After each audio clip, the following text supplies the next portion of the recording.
Hello and welcome to the Pagan Portal podcast, produced by Moonbooks Publishing and presented by me, Rachel Patterson. If you prefer an audio-only version, head on over to Spotify. If you want early access to the YouTube version of these podcasts, please consider becoming a member. And if you're on YouTube, click the subscribe button. So today I am very pleased to welcome back our first returning guest on the podcast, author and witch, Irisanya Moon. Welcome. Thank you, Rachel. I'm glad to be back. Happy 2025, question mark? Oh, yes. Don't know where the time just disappears into a void somewhere, I think, doesn't it? Apparently so. Apparently. Do you want to just remind us a little bit about yourself and your spiritual pathway? Absolutely. Hi, folks. I'm Irisanya Moon. My pronouns are she and they. I am an author, a witch, priestess, international teacher, reclaiming initiate, and poet. Basically, I came to witchcraft out of curiosity, like so many other folks, but eventually found my home in reclaiming witchcraft, which was founded in the Bay Area in San Francisco in the U.S., and have been teaching and ritualing there ever since. And then I got a chance to write a couple things for this place called Moonbooks, and that eventually turned into books and more books and more books. And we've never let you go. Works. It's a little bit of a crush / obsession. So, yes. And we appreciate it. Absolutely. And so you're talking about your wonderful catalogue of books. Today we're here to chat about your latest book, which is one of the Pagan Portals series. And this one is about Hestia. And I am fascinated for this one. A name that I know, but know little about. So very, very interested to delve into her. How did you first meet her? You know, this is actually the first book with Moonbooks that I've written that wasn't related to a direct connection to the goddess. Instead, it came in a little sideways.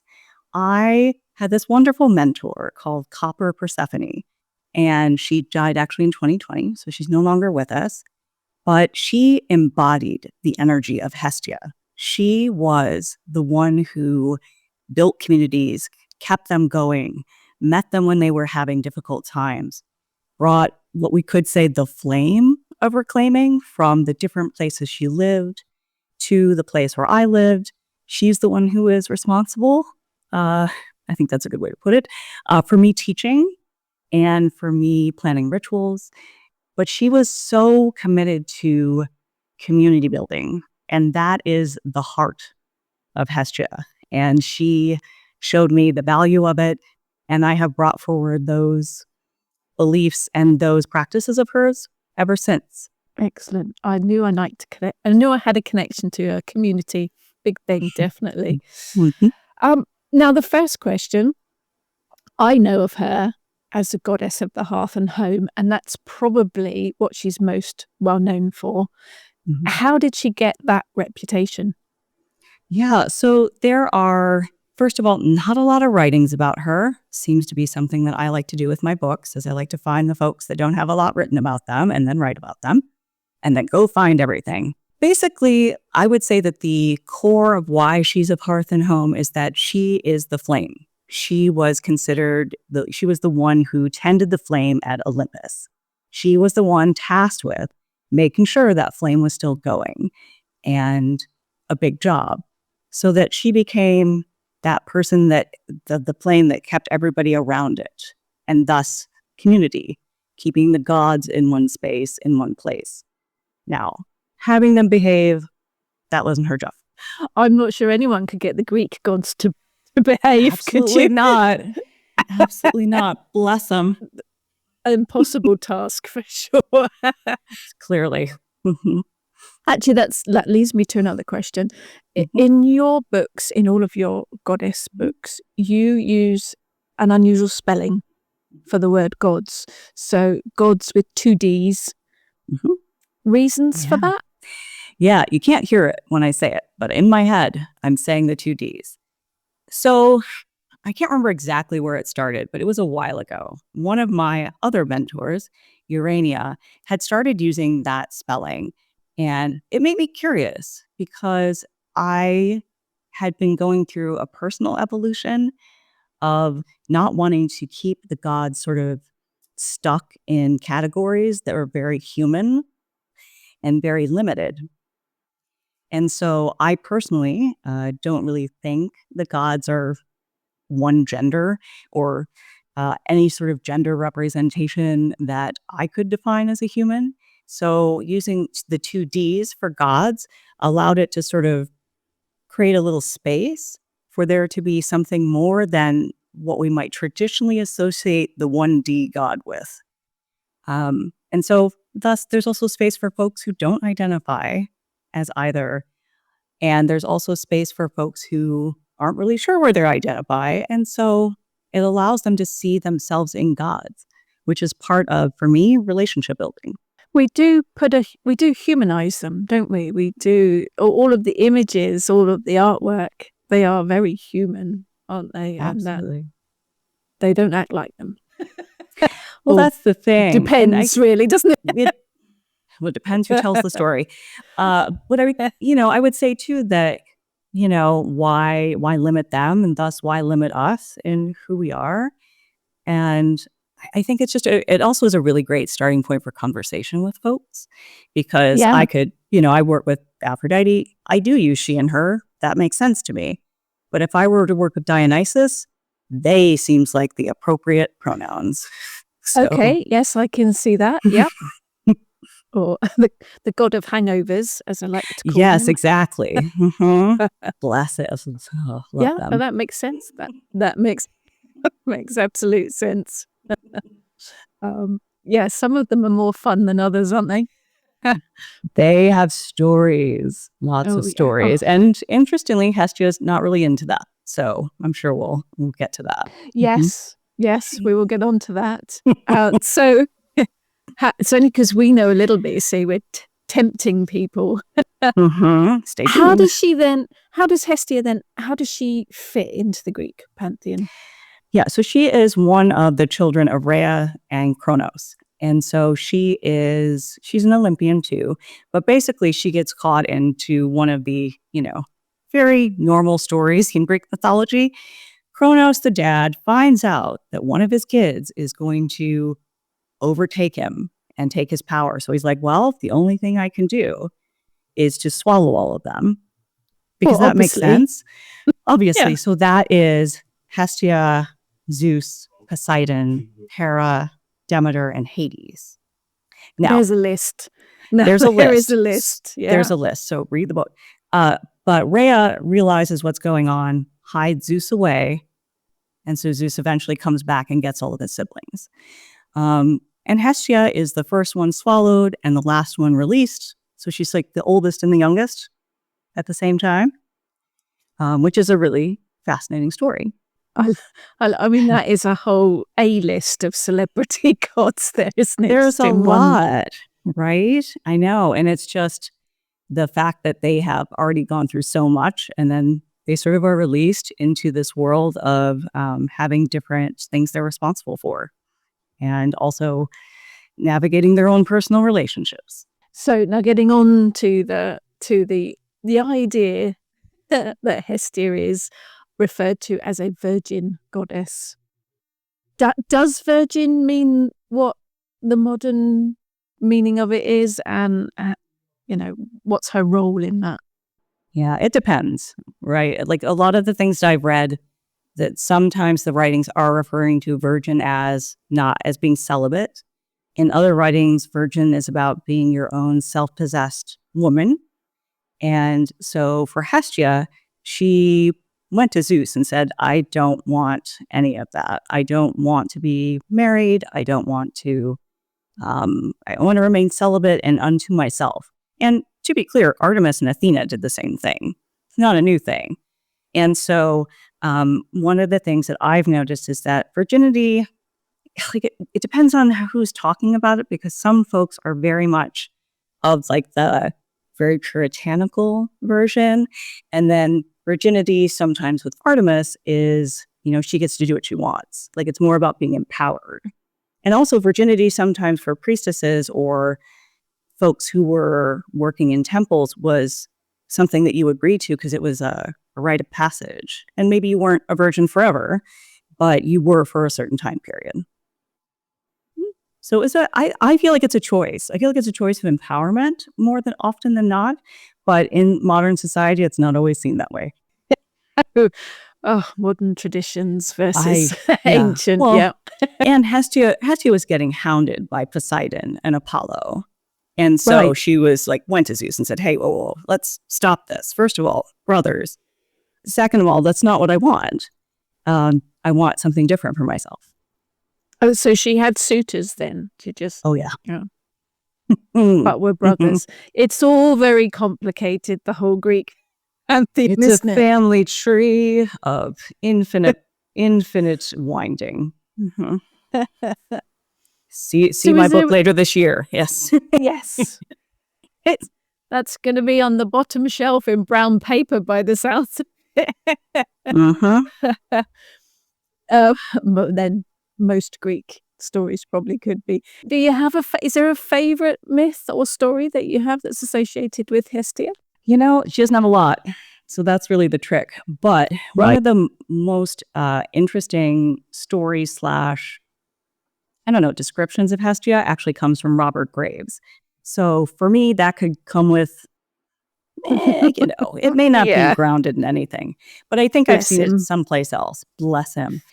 But one of the things that he talked about was this idea that Hestia looked at all of her siblings and looked at the Olympians and said, everybody is meddling and jealous, and I don't want any part of that. And sort of gave up her seat as an Olympian. And Dionysus stepped in, which is why sometimes you see the Olympians listed with different folks in it.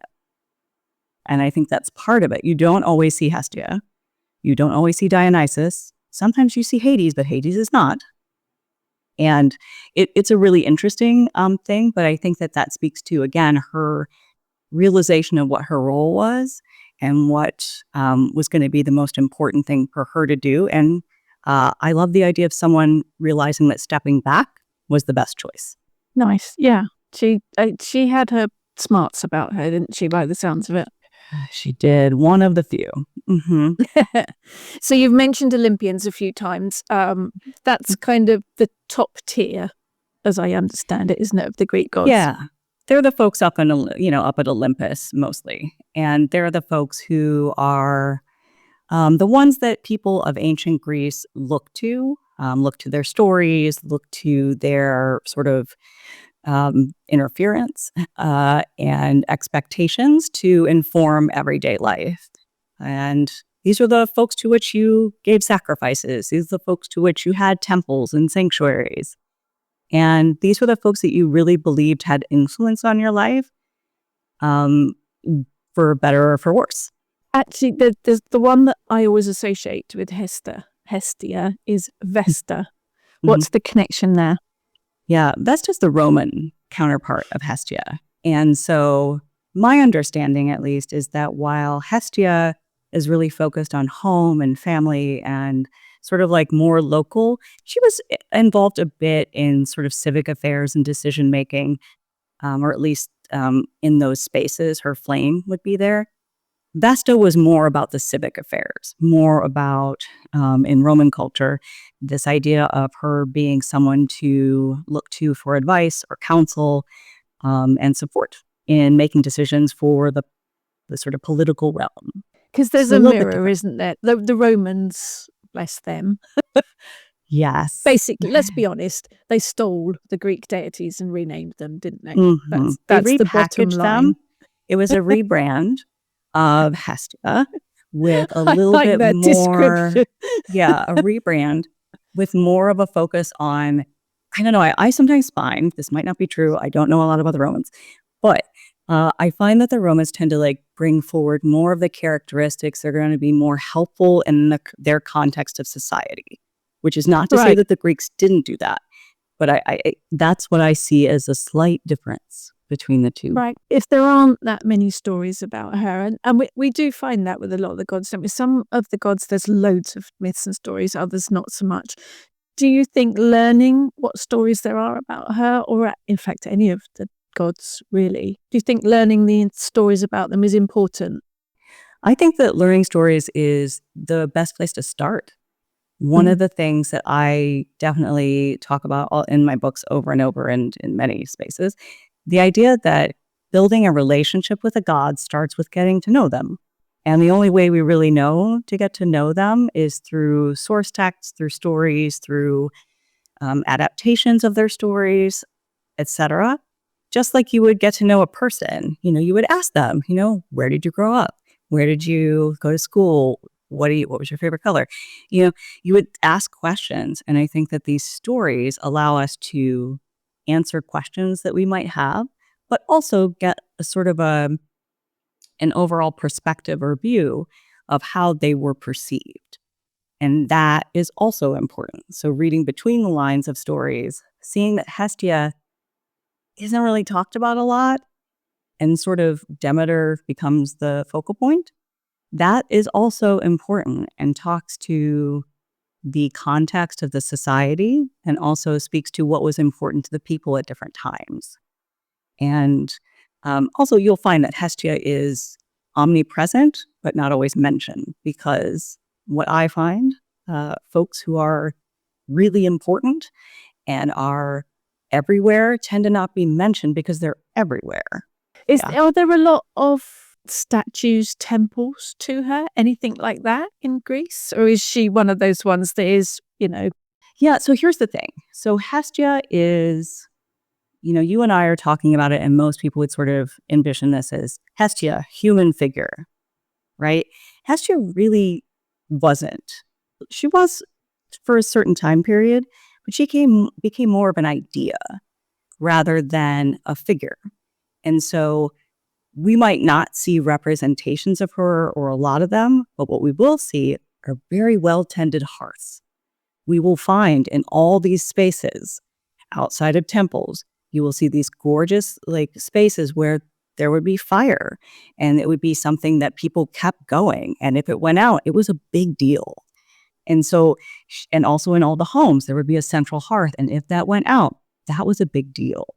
And you had to go and get the special fire from the special place. In some cases, you had to go to Delphi, all the way to Delphi, to go get that fire and bring it back. Right. Okay. Fascinating. So she's in the fire of the everyday. She's in the fire that surrounds the places where people make decisions. She's in every blessing before a meal and offering at the beginning or at the end. She's everywhere. That's I feel like that sometimes. Right? All over the place. Tending all the things, all of them. Oh, I mean, as the home and the hearth, and that is how most people know her, I think. Is that what you would work with her for? Or are there other reasons for calling upon her? Does she have other skills that you'd work with her for? She has a lot of skills, but I will say that for me, one of the things that drives my sort of choice in gods to write about is, what do I see going on in the world right now? And I think about what deity might be really helpful.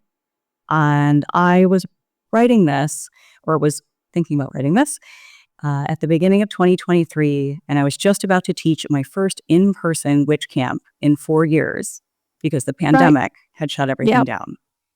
And I was curious and slightly worried how a community was going to come back together after so much had happened.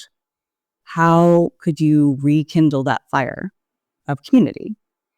So for me, Hestia was on my mind, thinking about my friend and my mentor. And so she, to me, is community and hearth. And how do we build something that is sustainable, that is something that supports everyone, and that can continue to support people long beyond lifespans? Like, it's something that is built for lasting, for the collective. It's something that supports a group versus just the individual. To me, that is her importance. Is she involved in other things? Yes. And I think that it's part of community. So she's also, she'll bless weddings. We'll see things about that. We'll see her when folks are mourning. And we'll see her actually called upon and sort of referenced at the beginning of a ritual, any kind of ritual. The outline that I've found for a lot of Greek practices is that Hestia is offered to or acknowledged first before anything else. And so, again, but that's bringing everybody back to community first before doing something magical, before doing any sort of things that you would be doing in those rituals. But, sacrifice, calling for farm support, etc. So yeah, I think community and home is probably the main priority for her. And I think that also, because that encompasses so much, she's pretty versatile too. There's a lot that happens in community that could have a little extra support to it, and that could have a little magical counsel, or maybe a very grounded and measured energy behind it that seeks to support the collective versus just the individual. Nice. I like that idea. Yeah, I would think community is more important now perhaps than it ever has been. I think it is one of those things we really need to rebuild, perhaps. I think that is very true. I might say, I was sort of thinking this over in my head this morning, that Hestia might be the first example or drive toward mutual aid. And that idea of everybody bringing their own talents and resources to support the collective, but recognizing the value of the individual too. But how do we all bring our flames together to make something brighter, to make something warmer, to make something more nourishing? We definitely need a lot more of that, that's for sure. Yeah. Yes. Absolutely.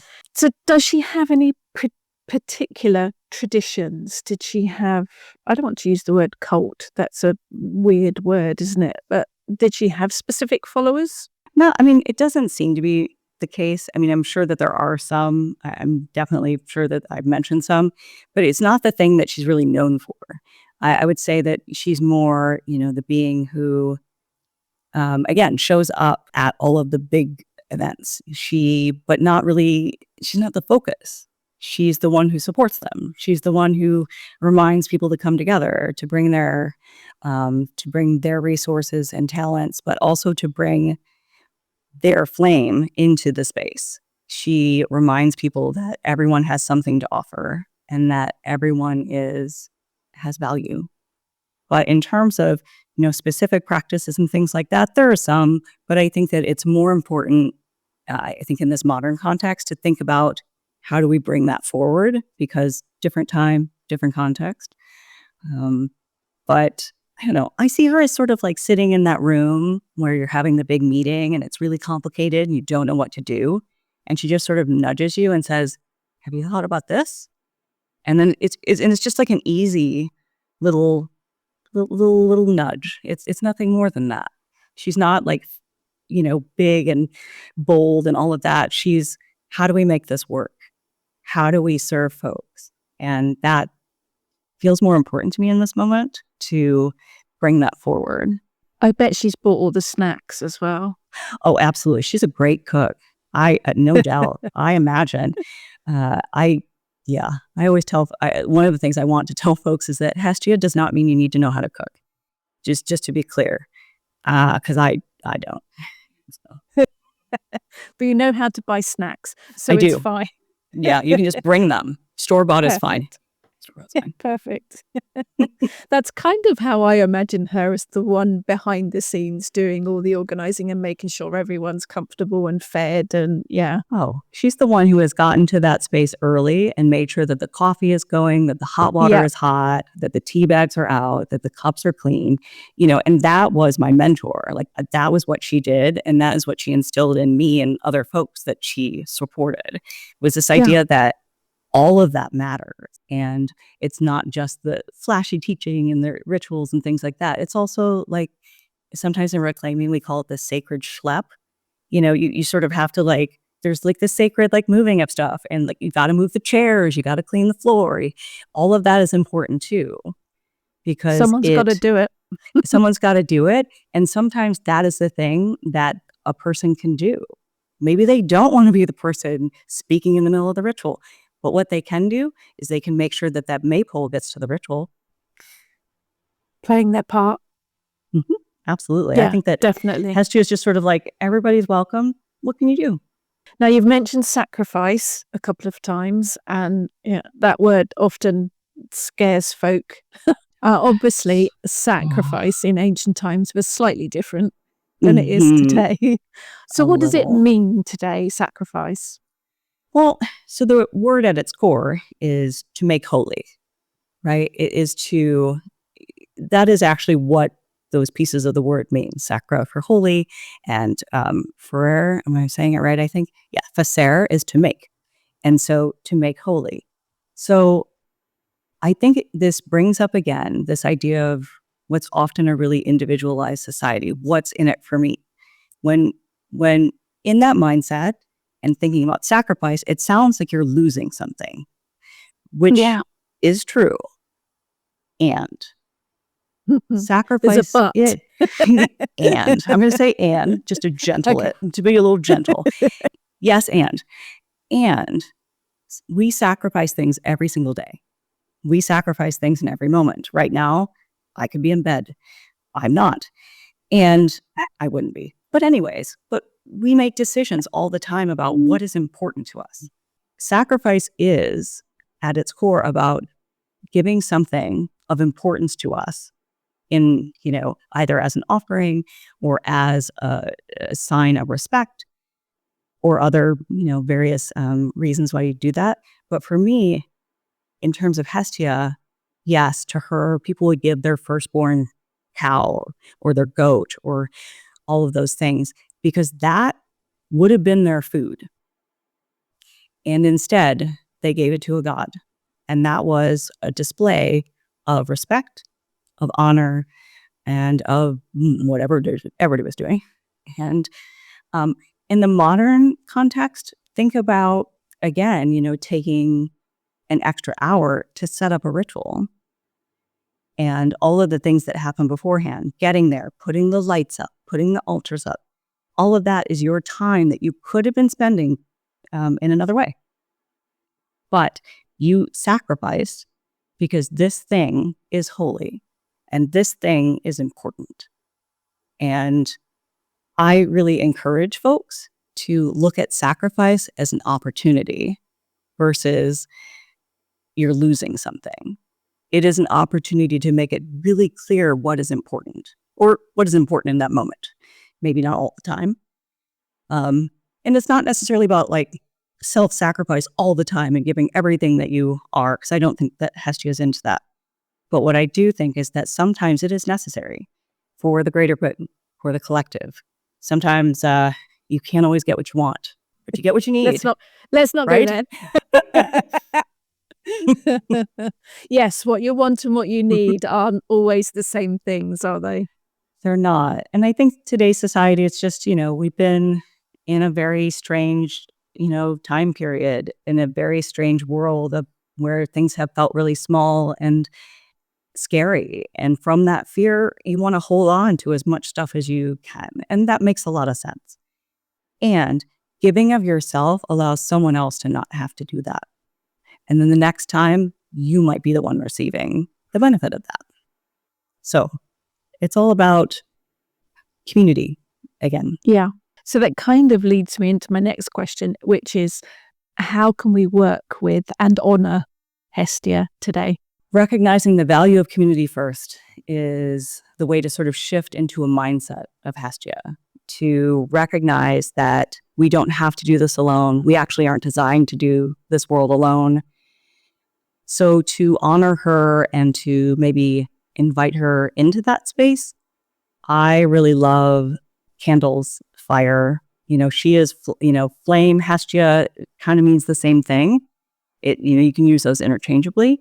That having some sort of source of flame, some sort of source of warmth going, in a safe way, Having that, other practices of, offering the first bite of food to an altar for her is always lovely, or acknowledging her at the beginning of a community gathering or meal. Very simple things, but also just the simplicity of how can we nourish a community with what we have, with what we know, and with the magic of knowing that there is a whole deity out there dedicated to that too. Tending the fires of Olympus, big task, right? Moving into this modern day of making sure that that ritual goes off, without a hitch is a little different, but just as important, right? I think also altars to Hestia are amazing. This bounty of fruit and other foods, maybe some beautiful bread sounds really lovely. I feel like I can picture this whole harvest sort of thing in this moment. But mostly it is coming together again and again with the willingness to understand that we all have something to offer and that we can build a community that is sustainable and that is fun and helpful and helps with resilience in times that are confusing and scary. Yeah, definitely very much needed. Now, you mentioned the hearth a few times. I wonder how many households still have a hearth, an actual fireplace. I'm lucky our house is 110 years old, so we do still have a fireplace. But I do not. I used to, but no, I don't. But you do mention hearth magick in your book, which is very much associated with Hestia. What do you mean by hearth magick? Yeah, so there are a lot of folks have talked about hearth magic. So my definition, or at least as I know it in this moment, is again, bringing together people, visions, resources together. So, but also hearth magic, if you want to get really specific, is often about cooking and about nourishing each other. It is often about how can we bring different ingredients from different spaces in order to build something together. But more for me, it is about, I don't know, I sometimes say it's this literal and figurative gathering around a fire, right? Coming together and sharing stories and sharing problems and figuring out how to deal with things and having a potluck, and getting to know each other. That's hearth magic. Maybe you're cooking together, maybe you're not. Maybe you're the person that cuts the carrots or does the dishes. But it's coming together as a collective again and again with this shared vision and this shared energy and the shared commitment to each other to hold each other well and to, find something that's sustainable for the folks who are involved and hopefully ripple out into other places. It's important, very important. Community has run throughout. It runs throughout the book. It's run throughout what we've been talking about today. And I think it was important then. It's possibly even more so important now. We've kind of lost a bit of that, haven't we? Yeah, it's been a challenge. It has been a challenge to watch communities not really know what to do when everyone was sort of relegated to their own places. And understandably, and not knowing what that meant when we were, all of the questions and fears that came up with that. And I think, and I've noticed, and for myself even, in that space of not being together, folks reevaluated things that they wanted from community. And they recognized that maybe their needs weren't getting met, or maybe they needed something more. So coming back together has been a really fascinating process to witness and to be a part of. How do we define community now? Realizing that something like that could happen again. Maybe we weren't ready for that. How do we prepare ourselves now to sustain a connection through challenging times? And I think part of me feels tired preemptively when I hear that, but also there's something really exciting about the idea of ooh, maybe we could do community better. maybe there is more that we can add to this. Maybe it's not just the way it's always been done. And so we get a chance to do this differently. We get a chance to figure out what our new definition of community is. Does it have to be in person? Can it be digital? Does it have to be in the same country, the same continent? I don't think so. If anything, I have way more friends in other places besides the US. And so it's just, I personally don't think community needs to be your local place, but also your local place is a space where you can cultivate community. Well, my entire coven is online and spread across the world. So community for me is definitely online. Same. My coven is, yeah. That was one of the positive things, I think, to come out of the whole COVID thing, wasn't it? That we connected worldwide to support each other, which I think is brilliant. I think that it speaks to the absolute brilliance of a lot of spiritual communities, not all of them, but a lot of witches that I know at least are, if witchcraft comes from doing the thing that needs to be done, when we've been placed in a situation where we needed to figure out what needed to be done, we figured out what needed to be done. Not perfectly. And, results pending. And we could do more. But that's what you do. You figure out what to do now. And you, again, look around and go, what do we have? Who's here? And what's important to us now? And how can we cultivate that flame? How can we cultivate that connection in a different space? Because it's just different. So what now? All hail the webcam, basically. Absolutely. All hail the various video conferencing software that had to really speed up in order for all of us to use it. Yeah. Now, if someone wants to make an initial contact with Hestia, where do they start? Yeah, I think that reading stories, always great. I think that just really recognizing where the flame of community is in your life is really, for me, a place to begin. So noticing what connections you already have with community, noticing what nourishes you and what supports you already is a way to start to invite her energy in. Now, if you want to just be, that's all great and bigger stuff. If you want more practical little things, I always recommend starting with an altar and a space to a deity, because that creates not only physical space, but also energetic space for her to reside. And I would say kitchen, maybe a fireplace if you have that, but somewhere like that where you can maybe light a candle to her whenever you think of it. Maybe you can just sit there and talk about what's nourishing you, talk about your community. That way, just starting to build a dialogue, a connection, and just a frame of reference for who you are and what you might be wanting from a relationship with her. Yeah, perfect. Now, you've mentioned Hestia, obviously. You've mentioned Aphrodite and several other deities. Now, I know you work with several different deities. And actually, I was really pleased to see you mention it in this book about working with other gods together. Because they don't all get on. No, I figured that was kind when you're talking about community. So, yeah.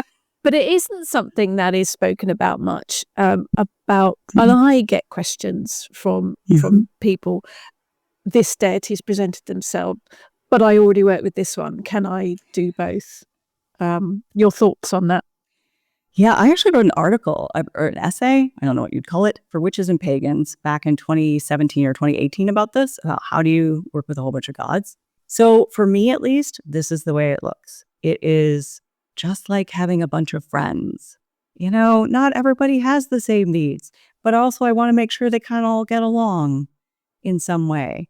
So what I think about is, what do I want from these relationships with the gods? Like, I get clear about what I want, or at least what I think I want. And maybe I think about what they might want from me, and I try to figure out how that's all going to look. Because, life is going to get the way it gets. Sometimes you run out of time for people. Sometimes you haven't talked to that friend in a really long time, and then it gets awkward. So just thinking about this like any other friendship. In terms of, I think the bigger question though for folks, or the biggest concern, is what if they don't get along? So here's the thing. Again, I might offer that that's a very human way to look at that. Like that the gods are kind of, and I also talk about building relationships as though they're humans. So I understand that there's a little tension there. But what I would say is that you would know if gods weren't quite into each other. And usually I don't typically mix pantheons on the same altars. I just don't. And also, this is why learning their stories is so important. Because if they're not really into, I wouldn't put Hestia next to Ares. It doesn't seem like those two would get along because, But it's more about, for me, like if I create like a separate space for different gods, I feel like that's usually enough. And as I build a relationship with folks, you'd probably figure it out if that wasn't really working. I honestly think that as long as gods get attention, that's probably going to be enough. As they get offerings, or most importantly, as long as you follow through on what you said you were going to do, I think that is the most important thing. Because just like with friends, you build more trust and you build more sustainable friendships when you actually do the thing that you said that you would do, more often than not. Trust and respect. Yeah. And usually, like sometimes when I feel like not all my relationship with the gods are great, I just schedule more time with them. Calendars are great. I have something every Friday that's like Aphrodite time. And, Nice. That's what I'll do. It's like if you have multiple partners, you would do that too, right? You would make sure that everybody had their needs tended to, and not everybody has the same needs. Now, last question might be a big one. It's the hardest one, probably. Any new projects coming up? Oh dear. Yeah. Well, right. Brace yourself. All right. Yes. So I am working on some other things. I just finished the first draft of Hecate. So that, I know it won't come out for a while, but one. that was quite a book to write. The more I write about gods, the more I learn, and then the more I have to unlearn, and then the more I have to learn again. So, which is great. But so I just finished that. That won't be out for a while. However, what's coming up? So Hestia comes out allegedly around April 1st of 2025. Sometimes it comes out earlier. So that's why I say that. And so that's who's coming out next. Later in the year is a Pantheon book on the Greeks. And that is a book I put blood, sweat, and tears into. I'm very proud of it, talking about the Olympians and the Titans and the primordial gods and all of the creatures, and not all of them. It can't fit everything, but most things are in there. Greek magic, Greek ritual. And it's a book I'm really, really proud of. So yeah, those are the two books that are coming out this year. And other things that are coming up, I'll definitely be doing classes and workshops and probably some one-off things for various gods. I guess I'm going to say this on the podcast, I'm taking a little break from writing so that I can talk more about the books that I've already written. And so we have to catch up. And I just want to do that for a minute. However, I am also writing, because I still am, I'm a contradiction. I am writing one chapter at a time of a book on Athena. And that is in our blog, Pagan Collective. And that is 2 chapters, I think, are done at this point-ish. I don't always end perfectly at the end of a chapter because I like to keep you waiting for that last part. So, but that's happening too. And Athena is amazing and powerful. And it's something that someone who folks have really wanted me to write about. In terms of what's coming up after that, more Greeks. So many. I'm really excited. There's so much Greek mythology in sort of like the modern culture right now, and I'm real happy about that, but also ready to not correct people, but maybe offer them more depth into some of their stories and more context for how they could be seen and maybe supported in the modern day. But overall, teaching online, I'm traveling a few times to speak at different places. I'm teaching at Winter Witch Camp in February of 2025. I'm teaching in Minneapolis at Paganicon. I'm not sure if that's how you say it.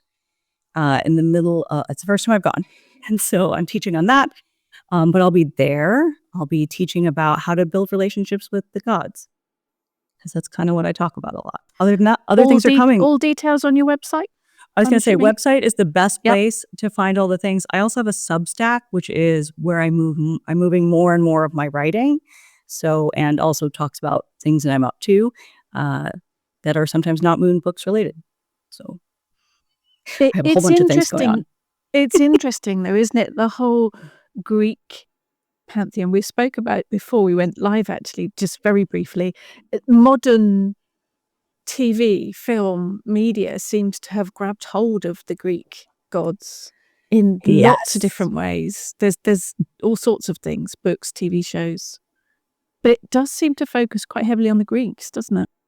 It does. They're so timeless. And I think that so many people were sort of introduced those stories when they were in school. So I think that there's already sort of a shared understanding of who the Greeks are and what they might show up like in stories and movies. And I always find it so fascinating to open up a story or open up a myth in the modern time and notice how we look at it / judge it, because we're looking at it from a different point of view. And I think that's really fascinating. And I go into that in my Pantheon book because there's a lot of difficult things in Greek myth. And so I talk about that because it wasn't how it was seen then. And that context matters. Yes, because we do judge things. Everyone judges things, don't they? But we do judge it from a modern perspective, and that's not how it would have been then. Not necessarily. And I think that's fine. I think it's great to still have those conversations and notice that your first inclination of how you judge something may need to shift based on new information, which is an ongoing thing in the world anyways. Being willing to be open to new details. And that sounds like very wise words to finish up on. Remember those words. Thank you so much for joining us again. Absolute pleasure, as always, to talk to you about anything, really. But the Greeks, they are fascinating. Absolutely fascinating. I love them to bits. Yeah. Thank you so much. Thanks for all the questions. And I can't wait for folks to get to meet Hestia if you haven't already. Absolutely. Thank you to everyone watching and listening. And do join us again next time on the Pagan Portal podcast. You have been listening to the Pagan Portal podcast, a Moonbooks Publishing production. For more information, please visit our website.